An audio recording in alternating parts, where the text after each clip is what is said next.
My 1952 Rio M35 is very close to its stock configuration that it had when it was in service in the Army. When I was having engine problems, everyone said I should come and swap it or put in one of the multi-fuel engines. I actually looked into it, but I like to keep the truck in its stock configuration, especially with the gasoline engine. I like the historical significance of the early gasoline powered Rio vehicles. However, I have made some modifications to my truck, and I recommend that all people who own old military vehicles make these 5 modifications to their trucks. The first modification I would recommend is to get the accessory lighting squared away. What I mainly am talking about are taillights, brake lights, and turn signals. I'm not really talking about the orange flashing lights on the top. Some of the early M35s only have one taillight lit when the switch is in service drive. The other taillight only had a functional blackout marker light. Additionally, early trucks didn't have turn signals. In my truck, the stock configuration would actually be to have the marker lights on the back instead of taillights. So, these lights here would be the same lights as the tail lights on the back. The tail lights that you see on the truck, those didn't come until later. So, my truck was retrofitted with the bigger tail lights and set up so that I have both tail lights, brake lights, and flashing turn signals on all corners. My vehicle has also been modified with a license plate bracket and a light.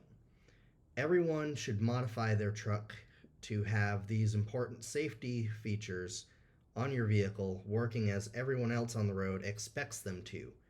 Not doing so could lead to an accident. Technically, if your truck did not come with turn signals from factory, at least in Vermont, that means you don't have to have them and you could use hand signals instead. However, the majority of the drivers on the road don't necessarily know to look for those hand signals and understand what they mean. So it is much safer to just put turn signals on your vehicle if possible. The second modification is the addition of what are often called California mirrors in the historic military vehicles hobbies. Deuce and a Halfs originally came with very small mirrors. Supposedly, the military needed to have larger mirrors on their trucks in order to drive in California. It makes sense that California would have many extra requirements, but it doesn't make sense to me that the US Army, which doesn't even have to follow US emissions laws, would have to yield to the state of California.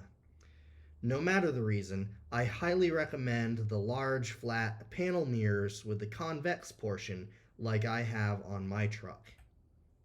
Whether you get these from a military surplus or an aftermarket parts dealer, it doesn't matter. Your visibility will be much better and you will be much safer on the roads and have a much easier time backing your truck up.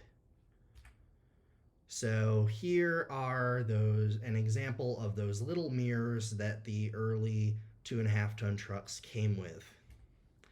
They are not very good. You can't really see very much. In fact, those here are another example of mirrors on an old M211. And when the previous owner got my truck, it came with those little square mirrors there. And they actually upgraded to these much larger mirrors. They have a large flat panel, which is really nice because that allows you to be able to see right behind you and back up and understand where everything is in relation to your truck. But then they also have this convex portion, which allows you to see a little bit more of your surroundings. Although, with the distortion from the convex mirror, it's kind of hard to tell exactly where everything is, but it can warn you about a car that might be trying to cut into your lane when you're trying to turn. So, the third modification, which I haven't actually done, is upgrading headlights. Modern Army vehicles have LED headlights, and you can retrofit your older vehicles to use the same headlights. Like I said, I haven't done this mainly because I don't drive the truck much at night. But if you are planning on driving the truck at night a lot, that the LED headlight upgrade will make your drive much safer. The fourth modification I recommend is extra reflectors. The truck comes with some reflective markers, but it's nowhere near the amount that a comparable commercial vehicle would have. If you are planning on driving at night, I would recommend getting some of the reflective strips that are used on semi trucks. If you want to keep the stock look during the day, you can attach these to magnets so that they come off easily. Another modification would be the addition of an SMV, or slow moving vehicle signal. This triangular sign, often seen on farm equipment, warns other drivers of slow moving vehicles that may be turning off at points where there are no roads. It is also reflective. I put an SMV on the truck whenever I'm doing work around the farm and I'm going to be crossing the roads a lot and moving between fields.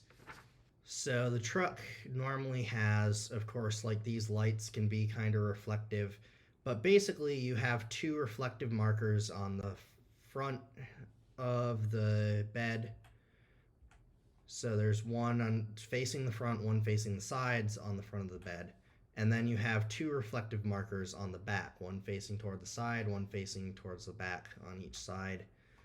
Um, and so these reflective markers, they're very small compared to what a commercial vehicle like a box truck or a semi truck would have. These make the vehicle much harder to spot at night. So when you're driving around at night, the extra reflective might just prevent an accident. The last modification applies to vehicles with a Sprague type transfer case. These are the very early gasoline, usually gasoline models of the M35. These vehicles are essentially full time six wheel drive. For better handling and fuel economy on the pavement, I recommend removing the front drive shaft. You can always have the drive shaft with you, and the drive shaft installs very easily for these trucks. So if you get to a spot where you need to go off road, you can put it on and go. I have no personal experience with the air-locked transfer cases found on the M35A2 trucks, but it should make that it should make it so that removing the front drive shaft is unnecessary. But you can see on my truck there is no front drive shaft running from the transfer case to the front axle.